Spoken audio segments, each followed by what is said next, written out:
ప్రభు ప్రశస్త నామమునకు మహిమ కలుగును గాక. దేవుని బిడ్డలారా, ప్రకటన గ్రంథ ధ్యానాలలో మనం ఉన్నాం. నేటి మన ధ్యాన భాగం ప్రకటన గ్రంథము 19వ అధ్యాయము మొదటి 10 వచనాలను మనం ధ్యానం చేయబోతున్నాం. నేటి మన ధ్యానాంశం సిద్ధపడిన పెండ్లి కుమార్తె. సిద్ధపడిన పెండ్లి కుమార్తె. ఈ 19వ అధ్యాయములోని 10 వచనాలు సిద్ధపడినటువంటి పెండ్లి కుమార్తెను గురించి ఇవి వివరిస్తున్నాయి. యేసుక్రీస్తు ప్రభు యొక్క రెండవ రాకడను గూర్చి, సిద్ధపడినటువంటి సంఘం ఎత్తబడుటను గూర్చి ఈ వచనాలు మనకు తెలియజేస్తున్నాయి. మనం 17, 18 వచనాలను ఆల్రెడీ మనం ధ్యానం చేశాం. 17వ అధ్యాయంలో ఒక మృగం కనబడింది. ఆ మృగం మీద ఒక వేశ్య స్త్రీ కూర్చొనుంది. 18వ అధ్యాయంకి వచ్చేటప్పటికల్లా ధనవంతులైనటువంటి వ్యాపారవేత్తలు అందరు కూడా ఆ ధనాన్ని అనుగ్రహించినటువంటి బబులోను కూలిపోవటం చూసి ఏడ్చారు. అంటే కూలిపోయినటువంటి ధన వ్యవస్థ మహాబబులోను గురించి 18వ అధ్యాయం సెలవిస్తుంది. గ్రహించండి, 17వ అధ్యాయంలో ఒక స్త్రీ ఉంది. ఆ స్త్రీ బంగారముతో, వెండితో, ముత్యాలతో, ధనరాశులతో అలంకరింపబడి ఉంది. కానీ 19వ అధ్యాయంలో ఒక స్త్రీ ఉంది. ఈ స్త్రీ సన్నపు నారబట్టలు ధరించి ఈ స్త్రీ తన భర్త కొరకు సిద్ధపడింది. అలంకరింపబడల, సిద్ధపడింది. ఒక స్త్రీ బహుగా అలంకరణతోటి అలంకరించుకొని బహుగా వ్యభిచారం చేసి అనేక జీవితాలను, కోట్ల మంది జీవితాలను నాశనం చేసింది ఒక స్త్రీ. మరొక స్త్రీ ఆమె నీతి క్రియలు అన్నటువంటి వస్త్రమును ధరించుకొని తన భర్త కొరకు సిద్ధపడి ఉంది. ఒక స్త్రీ వేశ్యాతనం కొరకు, విటుల కొరకు ఎదురు చూస్తూ ఉంది. మరొక స్త్రీ తన భర్త కొరకు ఎదురు చూస్తుంది. ఇక్కడ గ్రహించండి, మృగం స్త్రీ. 7వ అధ్యాయంలో మృగం మీద ఎర్రని మృగం, దాని మీద ఒక స్త్రీ ఉంది. స్త్రీ మత వ్యవస్థను చూపిస్తుంది, మృగం రాజకీయ వ్యవస్థను చూపిస్తుంది. మృగమే కదా క్రీస్తు విరోధి. మత వ్యవస్థ, రాజకీయ వ్యవస్థ 18వ అధ్యాయంకి వచ్చేటప్పటికల్లా ధన వ్యవస్థ, ధనం, వ్యాపార వ్యవస్థ. ఈ 3 విషయాలు ఈ 2 అధ్యాయంలో వ్రాయబడ్డాయి.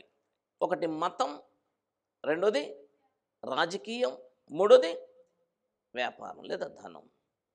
అవునండి, మతం, స్త్రీ మతాన్ని సూచిస్తుంది, మృగం రాజకీయాన్ని సూచిస్తుంది, ఈ బబులోను పట్టణం ఇది వ్యాపారాన్ని సూచిస్తుంది, ధనాన్ని సూచిస్తుంది. దీనివలన ప్రపంచంలో ఉన్నటువంటి మనుషులందరూ భంగపడ్డారు. ముందు ధనవంతులయ్యారు, అని గొప్పగా అనుకున్నారు. తర్వాత ఒక్క గంటలోనే కూలిపోయింది. ఒక్క గంటలో కూలిపోయినప్పుడు, ఒక గంటలో ప్రపంచం ఆర్థిక వ్యవస్థ అంతా కుదేలైపోయినప్పుడు గుండెలు బాదుకున్నారు. కానీ ఈ 19వ అధ్యాయంకి వచ్చేటప్పటికల్లా ఇక్కడ ఉన్నటువంటి స్త్రీ, సిద్ధపడినటువంటి స్త్రీ, ఈ స్త్రీ ధరించుకున్నటువంటి వస్త్రాలు వేరు. 17వ అధ్యాయంలో ఉన్నటువంటిది వేశ్య, 19వ అధ్యాయంలో ఉన్నటువంటిది సంసారి. 17వ అధ్యాయంలో ఉన్నటువంటి వేశ్య విటుల కొరకు ఎదురు చూసి జీవితాలను పాడు చేసింది. 19వ అధ్యాయంలో ఉన్నటువంటి పతివ్రత తన ప్రియుని కొరకు, తన భర్త కొరకు సిద్ధపడింది. తేడా అదే. ఒకటి మతం, రాజకీయం, వ్యాపారం. మతం, రాజకీయం, వ్యాపారం. ఈ 3 ప్రపంచ మానవాల్ని పతనం చేశాయి. మతం అనంగానే దేవుని పిల్లరా క్యాథలిక్ మతం అని అనుకుంటాం మనం. కేవలం క్యాథలిక్ మతమే కాదు, ప్రొటెస్టాంట్స్ కూడాగా ఈనాడు చూడండి రాజకీయాన్ని మతాన్ని కలుపుతున్నారు. పాస్టర్స్ రాజకీయ పార్టీలను పెట్టి రాజకీయం చేస్తూ మతాన్ని రాజకీయాన్ని కలుపుతూ ధనరాశుల్ని పోగు చేసుకుంటున్నారు. 17, 18 అధ్యాయాలని ఇలా చెప్పొచ్చు. ఎలా అంటే మతం ప్లస్ రాజకీయం ఈజ్ ఈక్వల్ టు ధనం. మతం ప్లస్ రాజకీయం ఈక్వల్ టు ధనం. అంటే మతం రాజకీయం కలిసి ధనాన్ని పోగు చేసుకుంటున్నారు. 17వ అధ్యాయము మతం రాజకీయం గురించి చెప్తే 18వ అధ్యాయము ధనాన్ని గురించి చెప్తుంది. ఈ 3 రకాలైనటువంటి ప్రబోధాలు ఎక్కడైతే వినిపిస్తాయో అది బబులోను వేశ్య స్వరం, అది సైతాను స్వరం. ధనం గురించి మాట్లాడటం, మతం గురించి మాట్లాడటం, ఇంకోటి రాజకీయం గురించి మాట్లాడటం. అవునండి, రాజకీయమైనటువంటి సెగ క్రైస్తవ లోకానికి తగులుతుంది. కేవలం క్యాథలిక్స్కే కాదు, అపవిత్రపరచబడింది ప్రొటెస్టాంట్ సంఘాలు కూడా, నాయకులు ఎస్పెషలీ కాపర్లు, పాస్టర్లు, ప్రవక్తలు, బిషప్పులు అనండి, వీరు కూడా ధనం కొరకు మతం కొరకు ప్రయాసపడుతున్నారు. సంఘంలో ఆరాధనలో రాజకీయ నాయకులను తీసుకొచ్చి ముందు కూర్చోబెట్టి వాళ్ళ కాళ్ళకు మ్రొక్కుతున్నారు, వాళ్ళతోటి స్పీచెస్ ఇప్పిస్తున్నారు. మతం ప్లస్ రాజకీయం ఈక్వల్ టు ధనం. దేవుని పిల్లరా, ధనమును గూర్చి సంఘమును ప్రోత్సహించేటువంటి స్వరం అది బబులోను వేశ్య స్వరం. మతాసక్తి కలగజేసేది అది సైతాను స్వరం. రాజకీయాన్ని కలిపేది అది దుష్టుని సంబంధి. నిర్మోహమాటంగా వాక్యం చెప్తుంది, నీకు ఫేవరెట్స్, నీకు ఇష్టమైన వారు ఎవరైనా ఉంటే ఉండొచ్చు, కానీ దేవుని ద్వారా అది కూలిపోతుంది, కూల్చబడి కాల్చబడి కనుమరుగైపోద్ది. క్రైస్తవ్యంలోనికి రాజకీయం వచ్చిందంటే ఆ క్రైస్తవ సంఘం అది బబులోను సంఘమే తప్ప అది పరలోకములో కట్టబడుతున్న పట్టణం కాదు. బబులోను పట్టణం భూమి మీద భూలోకమందంతటా విస్తరించి చేస్తున్నటువంటి పని, కానీ పరలోక పట్టణం పని పరలోకములో నుంచి సిగ్నల్స్ వస్తూ పరలోకములో కట్టబడుతూ దాని యొక్క అసలు స్వరూపం ఇక్కడ స్ట్రక్చర్ని ఏర్పాటు చేయటం. భూలోకమందంతటా పరిగెత్తిందంట మృగం, అంతటా పరిగెత్తుతుంది. అలెగ్జాండర్ భూమి మీద పాదం మోపకుండా పరిగెత్తాడు అనండి. సర్వలోకానికి వెళ్ళి సర్వసృష్టికి సువార్త ప్రకటించమన్నాడు అన్నటువంటి వాక్యాన్ని తీసుకొని దేవుని ద్వారా ప్రపంచమంతా వారి యొక్క మతాన్ని విస్తరింపజేయటానికి చూస్తున్నారు. అది మతకాంక్ష. దేవుడు సర్వలోకానికి వెళ్ళి సర్వ సృష్టికి సువార్తను ప్రకటించమని ఒక వ్యక్తికో ఒక సంఘానికో చెప్పినటువంటి పని కాదు. అపోస్తలుడైన పౌలు ఇండియాకి వచ్చాడా? అపోస్తలుడైన పేతురు ఇండియాకి వచ్చాడా?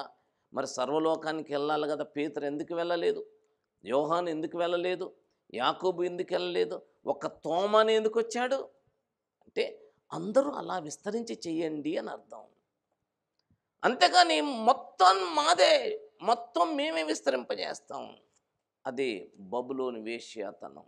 బాగా గుర్తుపెట్టుకోండి దేవుని పిల్లరా, దేవుడు నేడు సంఘముల మధ్య సంచరిస్తున్నాడు, సంఘం మధ్య కాదు.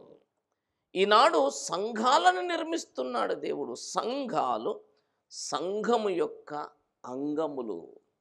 అంగములు అంటే అవయవాలు. సంఘాలన్నీ సార్వత్రిక క్రీస్తు సంఘం యొక్క అవయవాలంతే.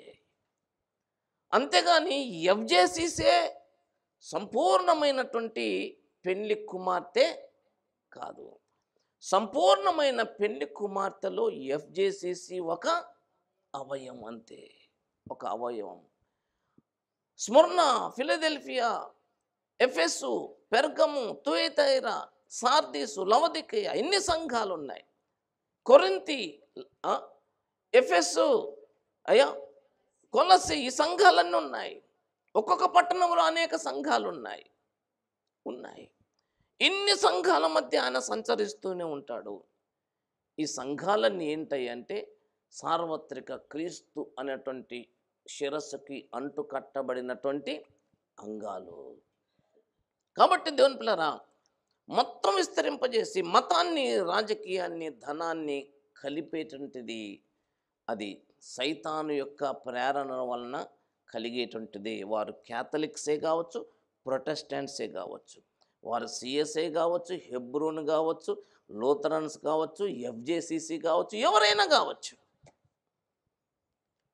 క్రీస్తు సార్వత్రిక సంఘం లేదా క్రీస్తు యొక్క శిరసత్వం కింద ఉన్నటువంటి శరీరానికి అంటు కట్టబడేటువంటి సంఘం తనను తాను సిద్ధపరచుకునే సంఘం. తనను తాను ఎలా సిద్ధపరచుకుంటుంది?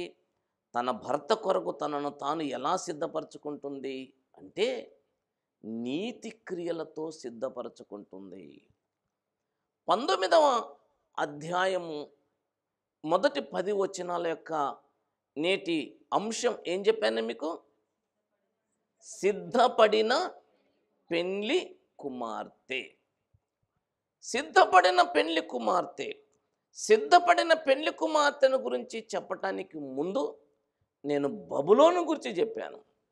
ఎందుకు బబులోను గురించి చెప్పానంటే, ఈ బబులోను వ్యవస్థ కూలిపోయిన తర్వాతనే ఈ అసలైనటువంటి పెండ్లి కుమార్తె బయటకు వచ్చింది.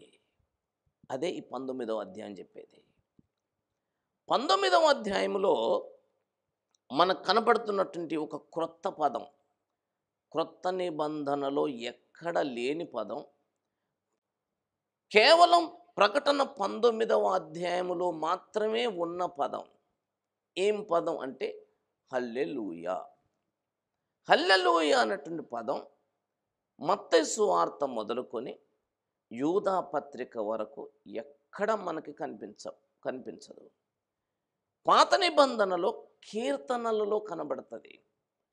హల్లేల్, హల్లేల్ ప్లస్ యా అంటారు హెబ్రీ భాషలో. హల్లేల్ అంటే స్తుతించుట, స్తుతించండి. యా అంటే యెహోవా లేదా ప్రభువు అని అర్థం. హల్లేల్ ప్లస్ యా, హల్లేల్ ప్లస్ యాని కలిపి హల్లేలూయా అన్నారు. హల్లేల్ అలూయా, హల్లేల్ ప్లస్ యా. హల్లేల్ అంటే స్తుతించుట, యా అంటే యెహోవా లేదా ప్రభువు అని అర్థం. ఈ పదం దేవుని పిల్లరా కేవలం మనకి ఈ 19వ అధ్యాయంలో తప్ప క్రొత్త నిబంధనలో ఎక్కడ కనిపించదు. మొట్టమొదటగా ఈ పదాన్ని ఏ సందర్భంలో ఉపయోగించాడంటే, బబులోను కూలిపోయింది, అందుకు ప్రభువును స్తుతించండి అన్నాడు. దేవుని పిల్లరా, మత వ్యవస్థ, రాజకీయ వ్యవస్థ, ధన వ్యామోహపు వ్యవస్థ ఏం కావాలి? కూలిపోవాలని దేవుని యొక్క పిల్లలు కాంక్షించాలి. అది కూలిపోయిన దానిని బట్టి దేవుణ్ణి స్తుతించాలి. ఎవరిని పడితే వాళ్ళని దేవుని సేవకులుగా అంగీకరించకూడదు. వాక్యం చెప్తుంది, అనేకులైన అబద్ధ ప్రవక్తలు, అనేకులైనటువంటి అబద్ధ బోధకులు లోకములోనికి ప్రవేశించారు. ప్రతి ఆత్మను నమ్మక, ఆయా ఆత్మలు దేవుని సంబంధమైనవో కావో పరీక్షించండి. ఫేవరిజాలు మానేయండి, అభిమానాలు మానేయండి. దేవుని సంబంధమైనటువంటి ఆత్మే అయితే, దేవునికి సంబంధించినటువంటి ప్రవక్తే అయితే, దేవునికి సంబంధించినటువంటి బోధకుడే అయితే, ఇదిగో ఈ మతం, రాజకీయం, మూడోది ధనం, వీటి మీద కాన్సన్ట్రేషన్ చేయడు. దేని మీద కాన్సన్ట్రేషన్ చేస్తాడు? సిద్ధపాటును గురించినటువంటి దాని మీద కాన్సన్ట్రేషన్ చేస్తాడు. ఈ దేవుని ఆత్మలో వచ్చినటువంటి నాయకుడు ఆ బబులోను వ్యవస్థ కూలిపోవాలని చూస్తాడు. కూలిపోయినప్పుడు దేవుణ్ణి గట్టిగా స్తుతిస్తాడు. ప్రవక్తని యిర్మీయా ద్వారా దేవుడు ఏం మాట్లాడాడు? కట్టుటకు నేను నిన్ను నియమించుచున్నాను అనలే, అన్నాడా? అవునండి. యిర్మీయా గ్రంథము, ప్రవక్త అయినటువంటి యిర్మీయా వ్రాసిన గ్రంథము 1వ అధ్యాయము, యిర్మీయా 1:10 వచనం. పెళ్ళగించుటకును విరుగగొట్టుటకును నశింపజేయుటకును పడద్రోయుటకును ఎన్నొచ్చినాయి? 1, 2, 3, 4 వచ్చి దాని తర్వాత కట్టుటకును నాటుటకును నేను ఈ దినమున జనముల మీదను రాజ్యముల మీదను నిన్ను నియమించాను. దేనికి నియమించాడు? పెళ్ళగించాలి, విరగొట్టాలి, నశింపజేయాలి, పడద్రోయాలి. దాని తర్వాతనే కట్టాలి, నాటాలి. పెళ్ళగించుట, విరగగొట్టుట, కూలగొట్టుట ఇష్టం లేని సంఘాలు ఈనాడు తయారయ్యాయి. పెళ్ళగించటం ఇష్టం లేదు, త్రోయటం, పడగొట్టడం ఇష్టం లేదు.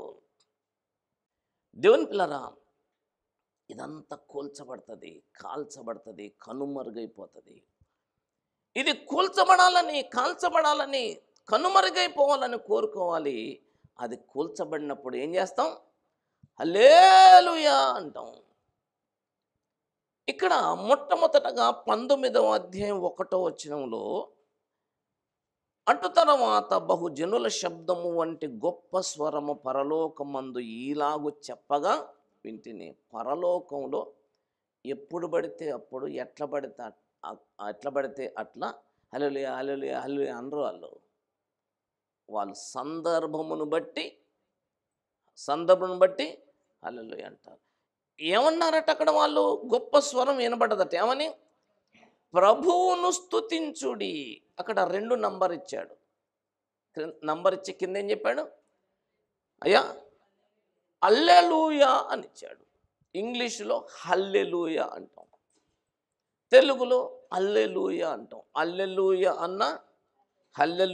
అన్న ఒకటే. 150వ కీర్తనలో దేవుణ్ణి స్తుతించుడి, ఎల్లప్పుడూ దేవుణ్ణి స్తుతించుడి అంటే దేవుని స్తుతించుడు, దేవుని స్తుతించుడు, దేవుని స్తుతించుడు అని 150వ కీర్తన తెలుగులో స్తుతించండి అని రాశాడు.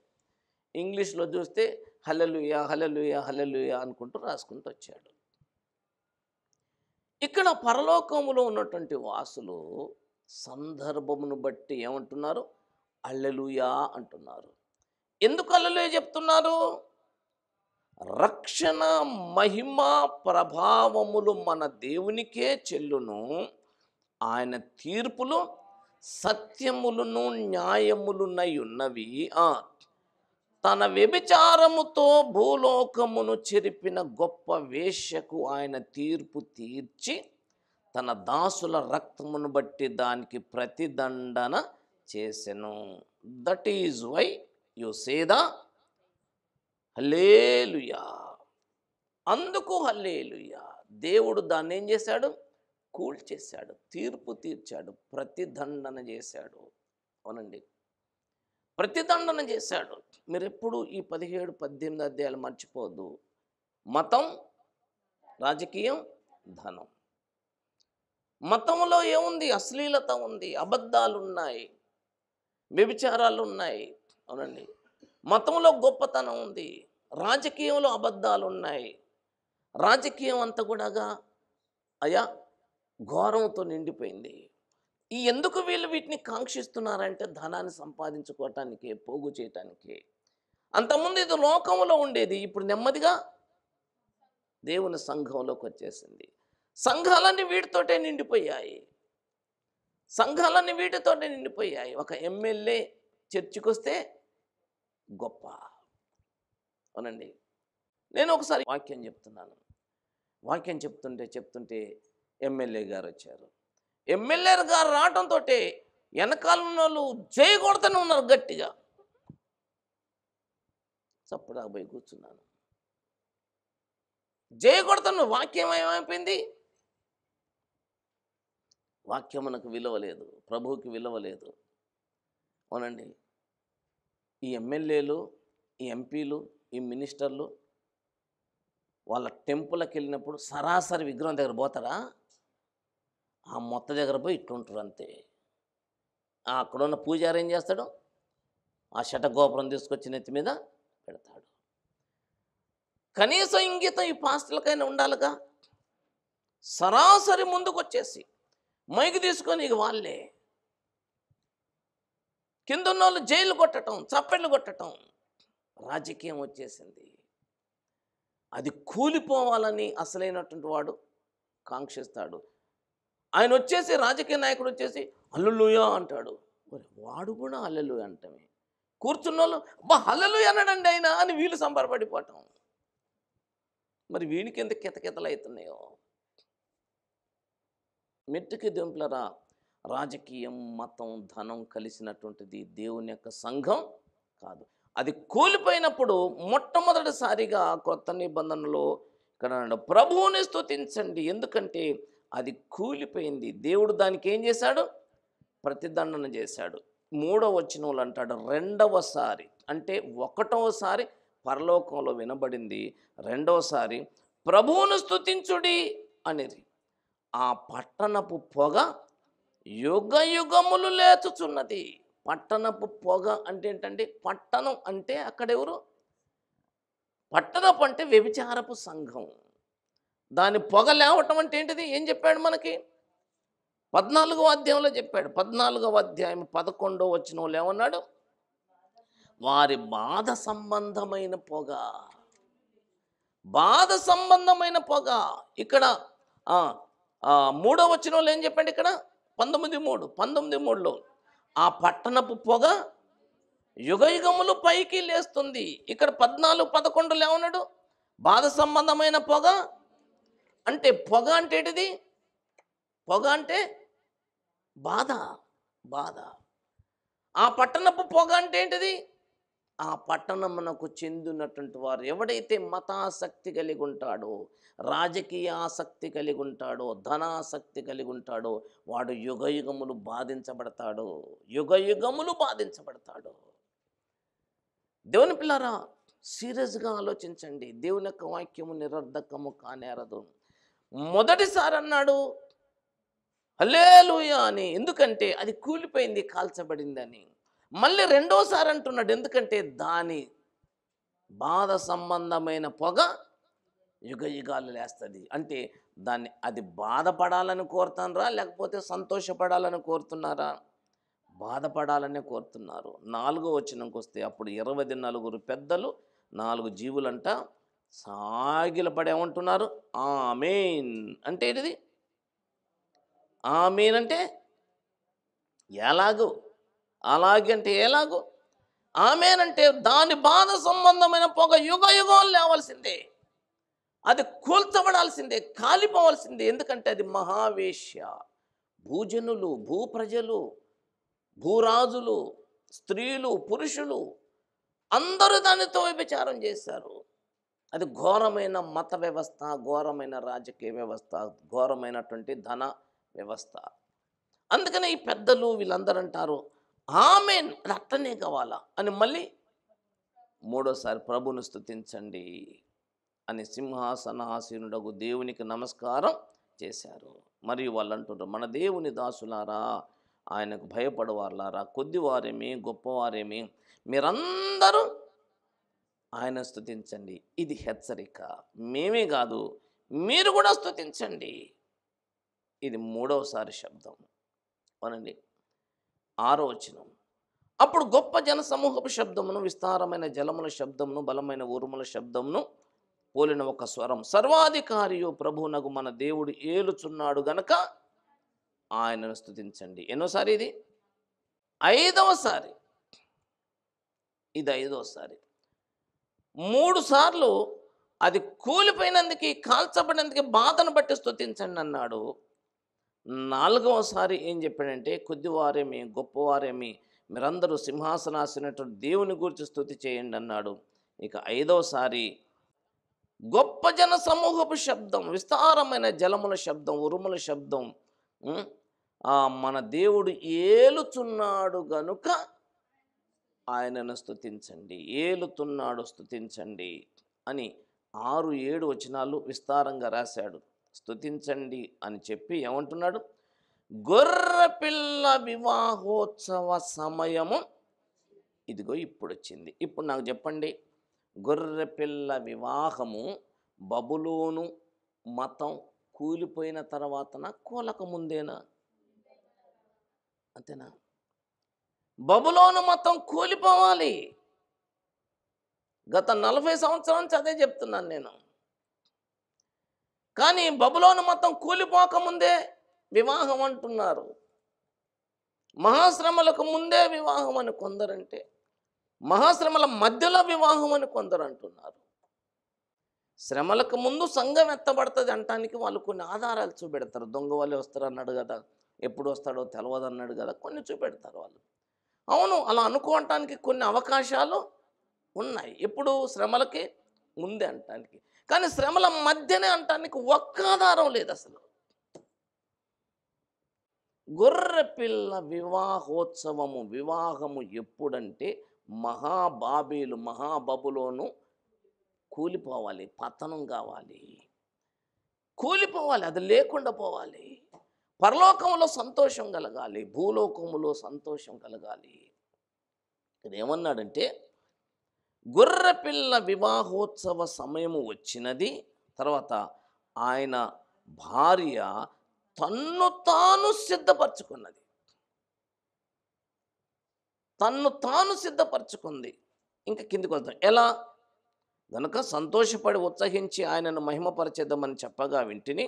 8 వచ్చిన మరియు ఆమె ధరించుకొనుటకు ప్రకాశములను నిర్మలములునైన సన్నపు నారబట్టలు ఆమెకు ఇయ్యబడెను, అవి పరిశుద్ధుల నీతి క్రియలు. ఇక్కడ ఒక నిమిషం ఆగుదాం. ఇయ్యబడెను, ఇయ్యబడ్డాయా లేకపోతే ఈమె సొంతంగా తయారు చేసుకుందా? ఇవ్వబడెను. ఏంటిది ఇవ్వబడినటువంటి ఆ సన్నపు నారబట్టలు? పరిశుద్ధుల నీతి క్రియలు. ఒక్క నిమిషం మనం పెళ్లి చేసే పెళ్లి కుమార్తెను ఊహించుకుందాం.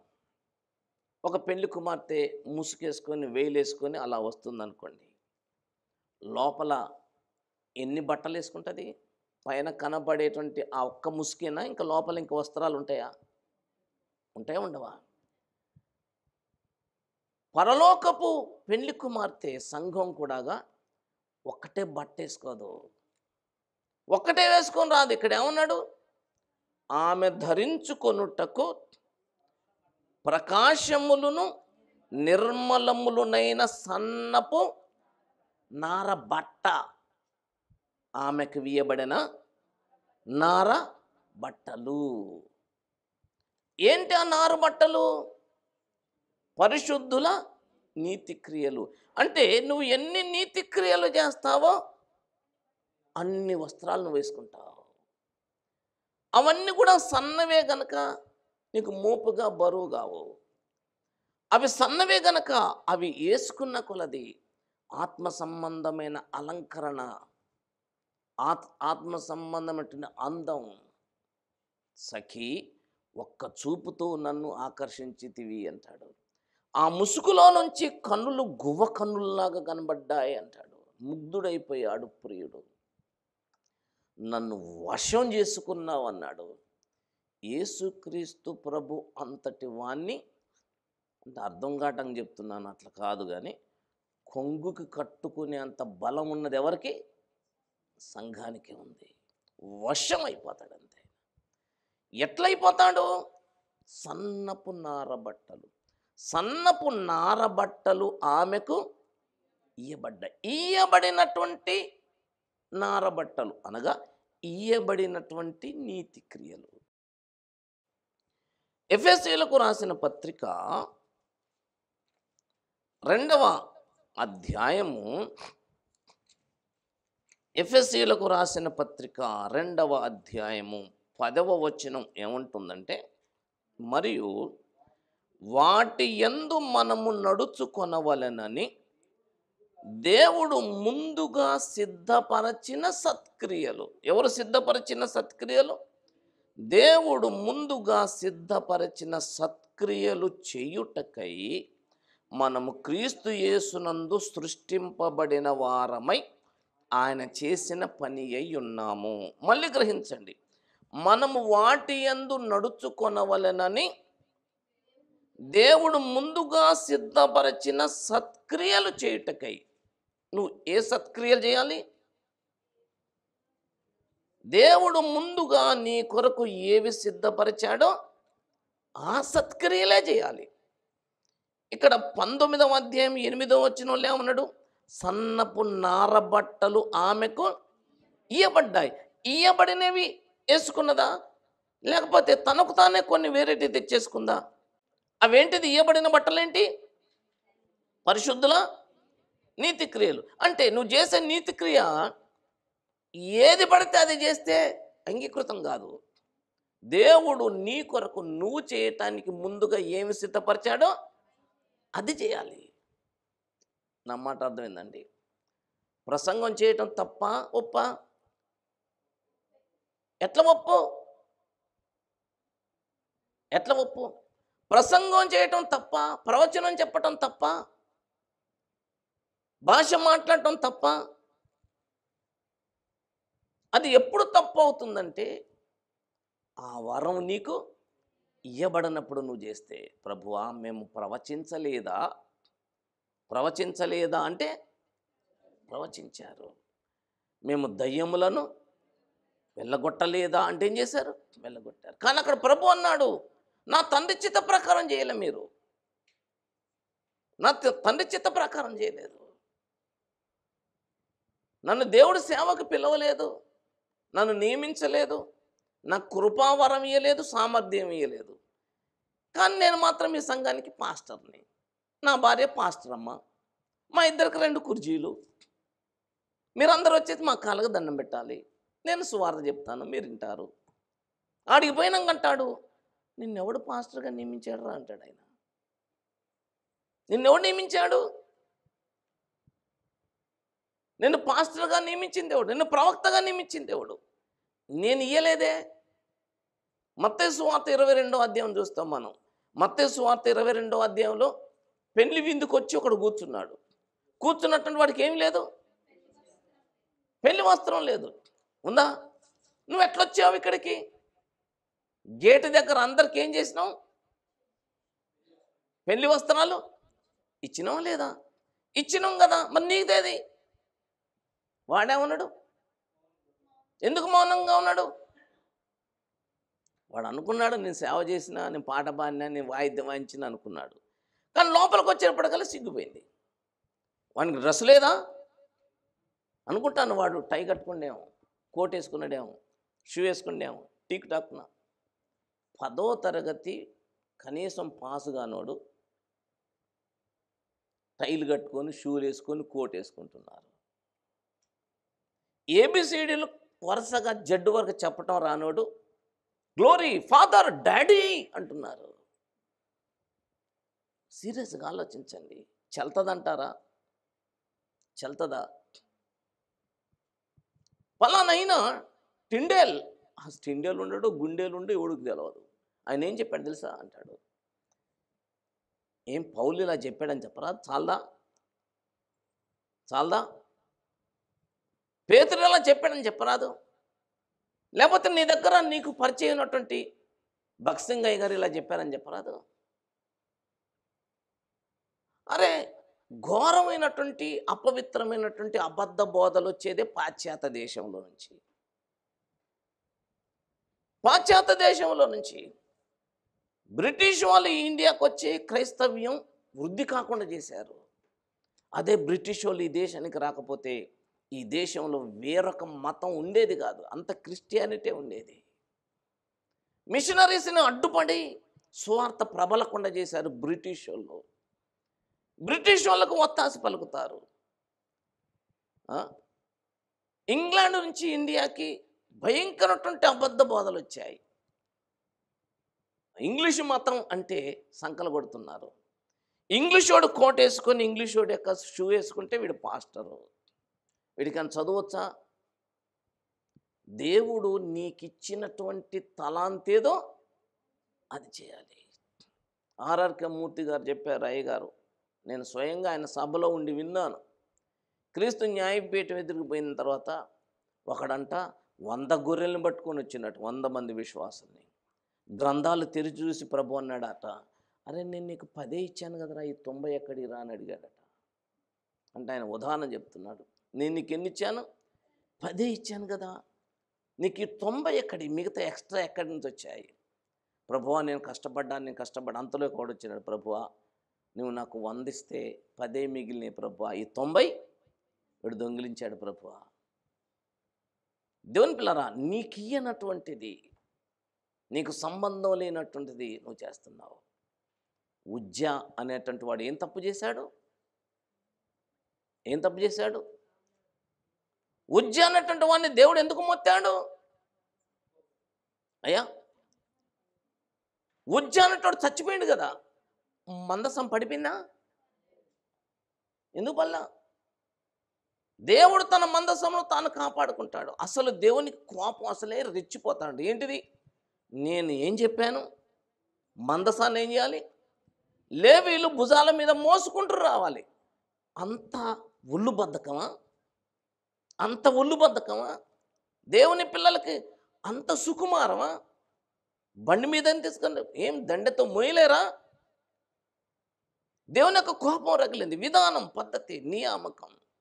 దేవుని పిల్లరా, ఆమెకు ఇయ్యబడెను. అవేంటి? పరిశుద్ధుల నీతి క్రియలు. మేము హాస్పిటల్కి వెళ్ళి రోగులకు పండ్లు పంచాం. ప్రభు అంటాడు, నేను నీకు ఆ వరం ఇయ్యలేదుగా, ఆ పని నీకు చెప్పానా? ఆ పని నీకు చెప్పలేదుగా. ఏ పని అయితే మంచి పనే కదా అంటే, మంచి పని చేసినంత మాత్రాన, ఇప్పుడు నేను టీచర్ని, నేను హెడ్ మాస్టర్ని, నువ్వు టీచర్వి కావు, హెడ్ మాస్టర్ కావు, మా స్కూల్కి వచ్చి లెక్కలు చెప్తావు, నాకంటే బాగా చెప్తావు నువ్వు, మా స్కూల్కి వచ్చి రోజు లెక్కలు చెప్పు, జీతం ఎవరికి వస్తుంది? అదేంటండి, నేను దాసన్న కంటే బాగా లెక్కలు చెప్తానంటే చెప్తే చెప్పొచ్చు నువ్వు, కానీ నీకు నియామకం లేదు. నీ సామర్థ్యమును, నీ తలాంతును కనపరుచుకోవటం కాదు. దేవుడు నీకేమిచ్చాడు? ఏమి ఇవ్వలేదా? కొందరు ఇదొక దరిద్రం, ఏమిచ్చినా పాతి పెట్టేస్తారు, అంతే. ప్రభు కోసం ఉపయోగించరు. పాతి పెట్టేటోడు నరకానికి పోతాడు, వాంది కాందాన్ని ఉపయోగించేటోడు నరకానికి పోతాడు. దేవుడు నీకేమిచ్చాడు? పరిశుద్ధుల నీతి క్రియలు. నీకు ఒక్కటే ఇచ్చాడా? ఒక్క అంగి ఎవడికన్నా ఉన్నదా? ఉందండి. దేవుని పిల్లరా, చేయుటకు ముందుగా సిద్ధపరిచిన సత్క్రియలు చేయడానికి దేవుడు మనలను రక్షించాడు, ఎన్నుకున్నాడు. సిద్ధపరిచిన సత్క్రియ నీకు ఏదో ఖచ్చితంగా ఒకటి ఉంటుంది. దిగంబరుడుగా లేదా దేవుడిచ్చిన వస్త్రం గాక వేరొక వస్త్రము ధరించుకొని ఎవడు దేవుని పట్టణములో ప్రవేశించడు. దిగంబరుడుగా ప్రవేశించడు, వేరొక వస్త్రాన్ని వేసుకొని ప్రవేశించడు. దేవుడు నీకేమిచ్చాడు? నీకిచ్చిన పని చేయి. నువ్వు నీకిచ్చిన పని చేయి. నీకు ఇంకా కొత్త తలాంత సంపాదించుకోవాలంటే ప్రభు దగ్గరకు పోయి వేడ్చి సాధకం చేసి ప్రభు వలన దాన్ని పొందుకో.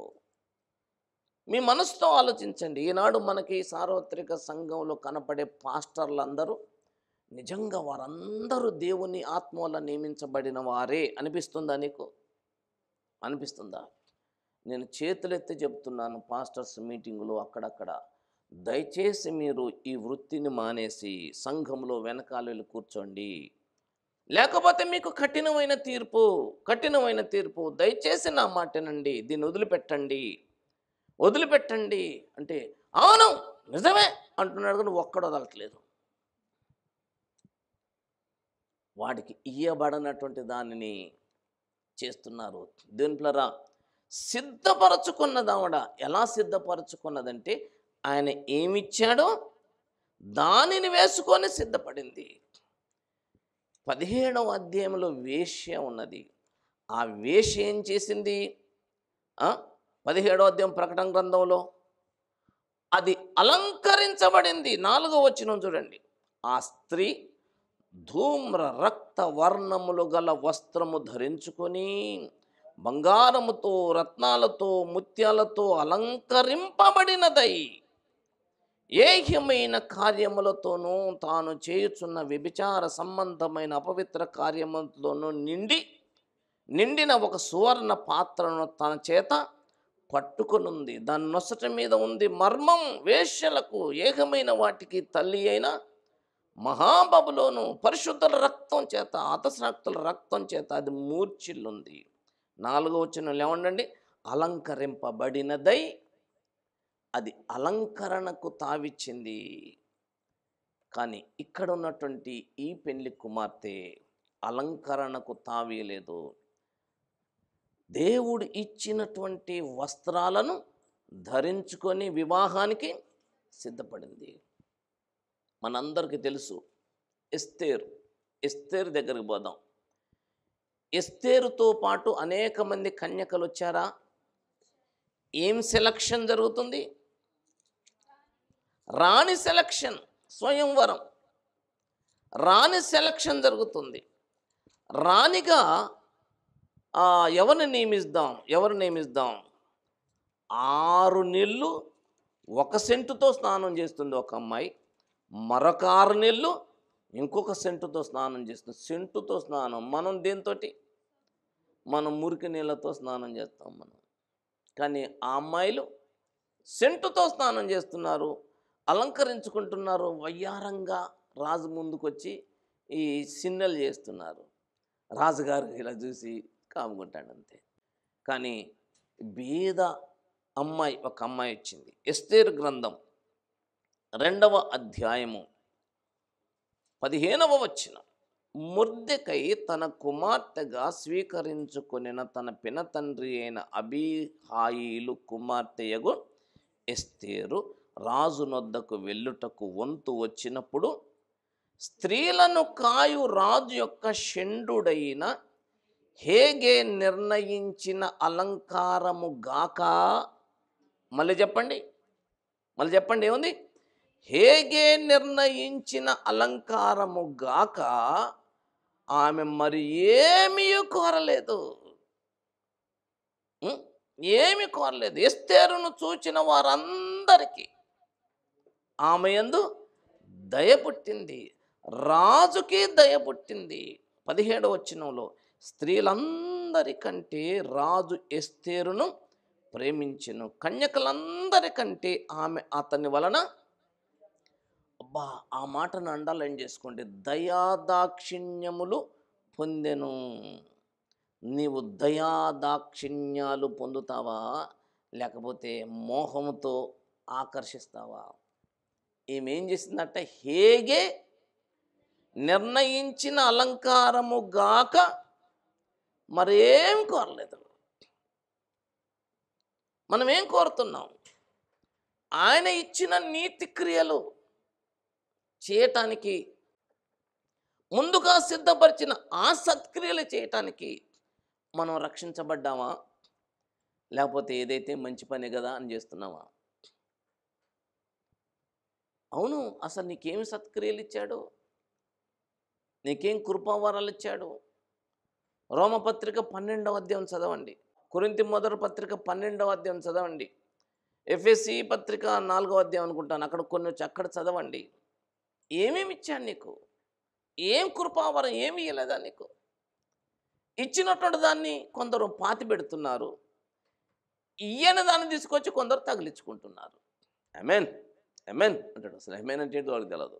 ఐఎంఎన్ స్పెల్లింగ్ కూడా రాదు. డాడీ అంటాడు వాడు, డాడీ లార్డ్ అంటాడు. ఓ లా డాడీ అని ఎవడు నేర్పాడు ఈ దెయ్యం సిన్నలు? దేవుని పిల్లరా, మనం సీరియస్గా ఈ విషయంలో ఆలోచన చేయాలి.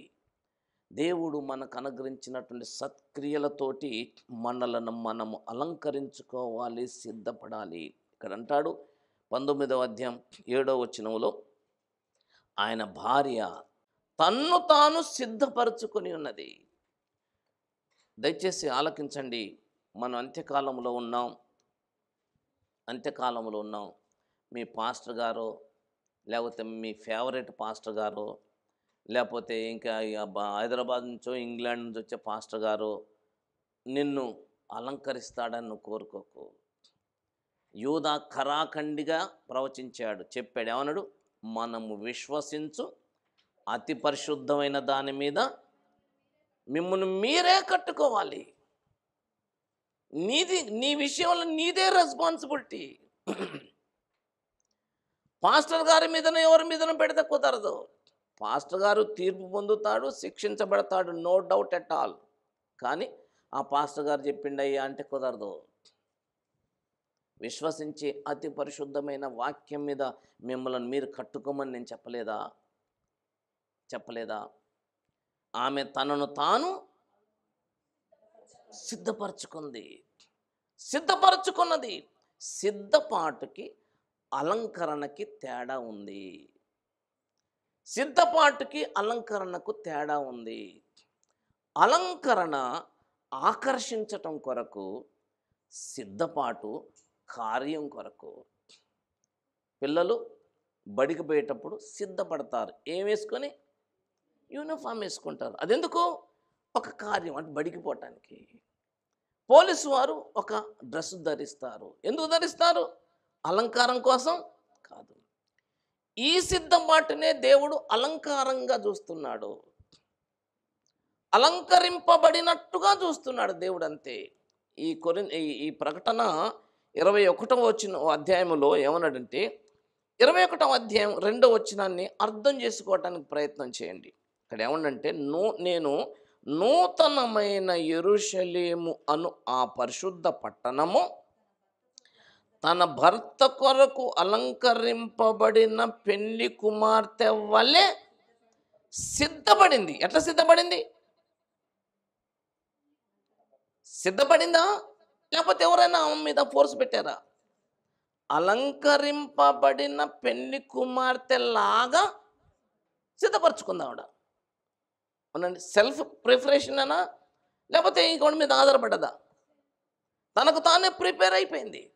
సిద్ధపాటు వేరు, అలంకరణ వేరు. దేవుని దృష్టికి మిగుల విలువైన అలంకరణ ఏదట? సాధువైనట్టు, మృదువైనట్టు గుణం అనే అక్షయాలంకరణ. హృదయ అంతరంగపు స్వభావమును అలంకరించుకోవాలి. దేవుని పిల్లరా, ఈ 19వ అధ్యాయం సిద్ధపాటును గురించి చెప్తుంది. నేటి మన అంశం ఏం చెప్పానండి? సిద్ధపడిన పెళ్లి కుమార్తె. ఈ సిద్ధపాటే నీ అలంకరణ. అలంకరింపబడినట్టుగా ఆయన చూస్తాడంతే. అంతరంగమును ఆయన చూస్తాడు, బాహ్యపు వేషాలను ఆయన చూడడు. 17వ అధ్యాయంలో వ్రాయబడినటువంటి మతం బాహ్య సంబంధమైనటువంటి షో పుటప్లు. 19వ అధ్యాయంలో కనబడినటువంటి ఈ స్త్రీ, ఈ సంఘం అంతరంగములో మార్పు చెందినటువంటిది. బాహ్యంగా చూస్తే అంత పెద్దగా ఏముండదు. షూలమ్మితి చూడటానికి ఎలా ఉంటుందటండి? షూలమ్మితి చూడటానికి అంత ఏముండదు. కానీ ఆమె యొక్క అంతరంగ స్వభావం అన్నటువంటి చాలా మార్పు ఉంటుంది. దేవుని బిడ్డలారా, మనము 17వ అధ్యాయం కన్నా సంబంధించుంటాం, లేకపోతే 19వ అధ్యాయానికైనా సంబంధించి ఉంటాం. దేనికి సంబంధించి ఉంటామో మనల్ని మనమే పరిశీలన చేసుకోవాలి. బయటికి భక్తి పరులాగా కనపడి, గుడికి వచ్చినప్పుడు చాలా భక్తిగా వచ్చి, బయటికి పోయిన కానించి మళ్ళీ ఇదే మతం, రాజకీయం, ధనం. మతంలో ఉంది కామాతురత ఉంది, మతంలో ఉంది ఆకర్షణ ఉంది, మతంలో ఉంది అలంకరణ ఉంది, మతంలో పైవేషం ఉంది. అయ్యో వేషధారులైన శాస్త్రులారా పరిస్థితి. వేషధారణ అంటే బయటికి కనపడేది, బయటికి కనపడటానికి చేసేది మతం. రాజకీయం అన్నటువంటిది అధికారం కోసం చేసేది. ఈ రెండు కలిసి ధనాన్ని పోగు చేసుకోవటానికి ప్రయత్నాలు చేసేటువంటిది. కానీ 19వ అధ్యాయంకి వచ్చేటప్పటికల్లా ఈ స్త్రీ సత్క్రియలతో తనను తాను ఆ వస్త్రాలు ధరించుకొని పెళ్లి కోసం సిద్ధపడింది. ఆ? అవి పరిశుద్ధుల నీతి క్రియలు. 9వ వచనంలో అన్నాడు, 19వ అధ్యాయం ప్రకటన గ్రంథంలో, గొర్రె పిల్ల పెళ్లి విందుకు పిలువబడిన వారు ధన్యులు, ధన్యులు. దేవుని పిల్లరా, యోహాను దూత పాదాల చెంత పడితే దూత అన్నాడట, నాకొద్దు నమస్కారం. ఎవరికి చేయాలి? ఎవరు చేయాలండి? 10వ వచనంలో ఏమన్నాడు? 10వ వచనంలో ఏమనండి?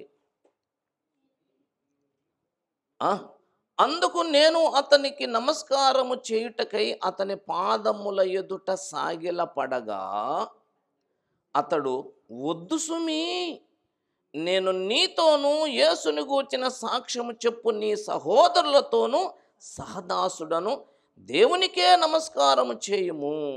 యేసుని గూర్చిన సాక్ష్యము ప్రవచన సారమని నాతో చెప్పెను. ఎవరికి నమస్కారం చేయము? అరే, దేవుని ఎదుట సాగిలపడు. నేనేమంటున్నంటే, దేవుని యొక్క ఆత్మ గలవాడేమంటాడంటే, నాకు నమస్కారం చేయకు. నమస్కారాలు పొందుకుంటున్నాడంటే అది వేశ్యాతనం. మెట్టుకి దేవుని బిళ్ళరా, దేవుని స్తుతించటానికి ఇక్కడ 2 కారణాలు చెప్పాడు. హల్లెలూయా అంటానికి ఏంటంటే, ఒకటి చెడు అనేటువంటిది, బాబేలు అనేటువంటిది కూలిపోయినప్పుడు హల్లెలూయా చెప్పు. రెండవది, ఆ మహాదేవునికి మహిమ కలిగినప్పుడు ఆయనకు హల్లెలూయా చెప్పు. హల్లెలూయా అంటే దేవునికి స్తోత్రం అని అర్థం కాదు. హల్లెలూయా అంటే దేవుణ్ణి స్తుతించండి. ప్రైజ్ ద లార్డ్ అంటే దేవుణ్ణి స్తుతించండి అని అర్థం. దేవుణ్ణి స్తుతించండి అని అర్థం. హల్లెలూయా అంటే నువ్వు కూడా హల్లెలూయా అనొద్దు, దేవా నీకు స్తోత్రం అనాలి.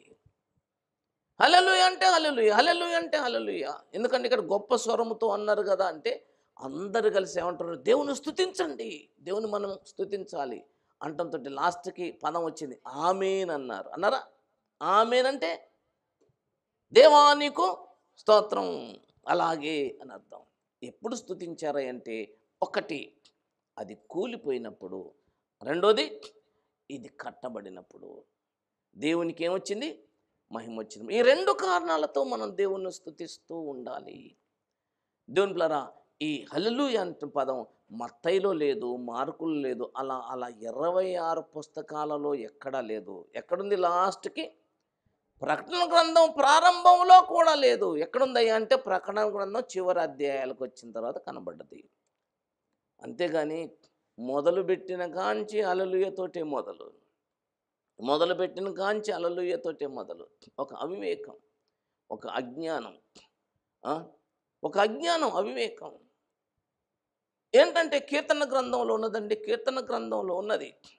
ఆ కాలంలో ఉన్నటువంటి భక్తి భౌతికమైనటువంటి మేలును బట్టి కలిగిన భక్తి, అది శరీర సంబంధమైంది. కానీ ఇప్పుడు ఇది ఆత్మ సంబంధమైంది. దేవుని స్తుతించండి అని చెప్పటం తప్పు కాదు, కానీ దేవుని పిల్లరా, స్తుతించండి అని మొదటి నుంచి చివరి దాకా స్తుతించండి అని అనుకుంటమే తప్పు.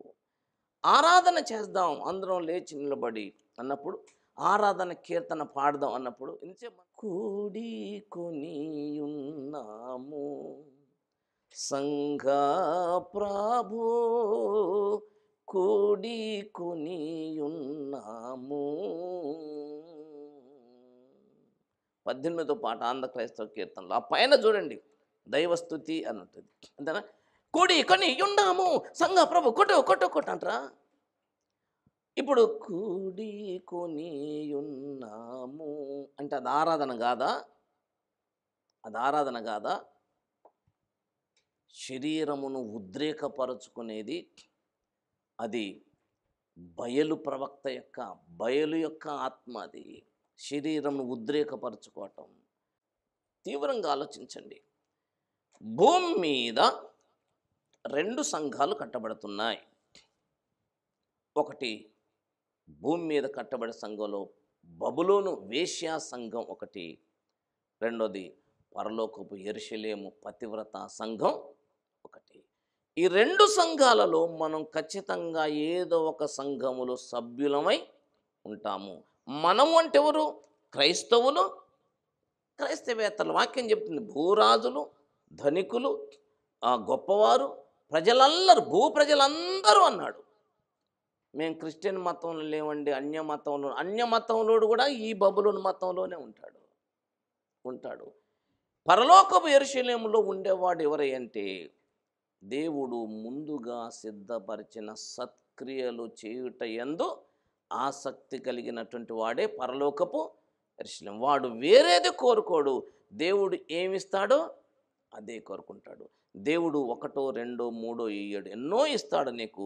అవన్నీ నీకు వస్త్రాలుగా దేవుడు రేపొద్దున ధరింపజేస్తాడు. ఈ పరలోకపు యెరూషలేము సంఘం తనను తాను సిద్ధపరచుకుంటూ ఉంటుంది. కానీ ఈ భూలోకపు వేశ్యా సంఘం మాత్రం తనను తాను అలంకరింపబడుతూ ఉంటుంది. ఈ పరలోకపు యెరూషలేము యొక్క సిద్ధపాటే ఈ సంఘానికి అలంకరణ. అంతకంటే వేరే అలంకరణను ఆమె కోరుకోదు. అంతరంగ స్వభావపు అక్షయాలంకరణను కోరుకుంటుంది. దేవుని బిడ్డలారా, దేవుడు నీకేమిచ్చాడో నువ్వు పరిగణలోకి తీసుకో. ఒళ్ళు దాచుకోకండి. నీకు అప్పగించని దానిని నీవు చేయటానికి ప్రయత్నం చేయకు. నీకు అప్పగించిన దానిని విస్మరించటానికి ప్రయత్నం చేయకు. సిద్ధపడదాం. సిద్ధపడుమా ఓ సంఘమా. అవునండి, సిద్ధపడదాం. ఆ సిద్ధపాటే మనకు అలంకరణ.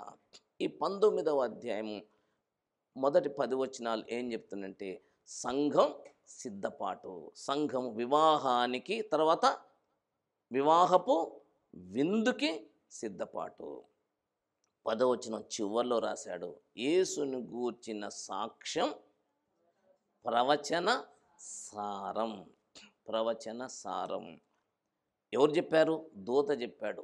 మోకరిస్తే, బాబు యోహాను, నాకు కాదు మొక్కేది, నువ్వు ఎవరికి మొక్కాలి? దేవునికే మొక్కు. నేను చెప్పుతున్నటువంటి ఇదంతా కూడా ఈ ప్రవచనాలన్నీ ఏంటట? క్రీస్తును గూర్చిన ఈ సాక్ష్యాలు. నేనేం చెప్తున్నాను? ప్రవచన సారాలు నేను చెప్తున్నాను అంతే. అంటే ప్రవచన సారం చెప్పేటోడు పూజార్హుడు కాదు. అర్థందండి? క్రీస్తుని గూర్చిన సాక్ష్యం ప్రవచన సారం అంటే నేను ఇప్పుడు ఏం చేస్తున్నా? ప్రవచన సారం చెప్తున్నాను. ప్రవచన సారం చెప్పే నాకు నువ్వు పాదాలకి నమస్కారం చెల్లించొద్దు. కావున దేవుని బిడ్డలారా, పాదాలకు నమస్కారం పెట్టించుకునే వాళ్ళు మతాన్ని, రాజకీయాన్ని, ధనాన్ని కలిపి చెరిపేటువంటి వారు. అది బబులోను వేశ్యా సంఘమునకు చెందినటువంటి వారు. FJCC బిడ్డలమైనటువంటి మనం దేవుడు మనకు అనుగ్రహించినటువంటి సత్క్రియలను చేయటానికి మనం రక్షించబడ్డామని ఎరిగి ఆ సత్క్రియలను మనం చేసి దేవుడిచ్చేటువంటి ఆ నీతి వస్త్రాలను ధరించుకొని మనలను మనం సిద్ధపరచుకుందాం. అట్టి మంచి కృప పరిశుద్ధాత్మ దేవుడు మనకు అనుగ్రహించునుగాక. ఆమేన్. ప్రార్థన చేసుకుందాం. తల ఉంచండి, కళ్ళు మూసుకోనండి. ప్రేమగల తండ్రి, మాకెన్నో కృపావరాలు ఇచ్చావు దేవా. కృపావరాలను సాధకం చేయమన్నావు. సాధకం వలన సామర్థ్యం కలుగుతుందన్నావు. సామర్థ్యం వలన నీ పనిలో వాడుకుంటాను అన్నావు దేవా. మేము సాధకము చేయవారముగాను సామర్థ్యము పొంది నీవు అనుగ్రహించిన నీతి క్రియలను జరిగించి ఆ నీతి క్రియల వలన కలిగే సన్నపు నార బట్టలు, వస్త్రాలు మేము ధరించుకొని దేవా, నీ కుమారుడు యేసుక్రీస్తు ప్రభుతో వివాహమునకు సిద్ధపడువారమై ఉండని అనుగ్రహించుమని దయగల యేసునామమున శిరముంచి నమస్కరించి యేసునామమున ప్రార్థిస్తున్నాం మా పరమ తండ్రి. ఆమేన్. ఆమేన్.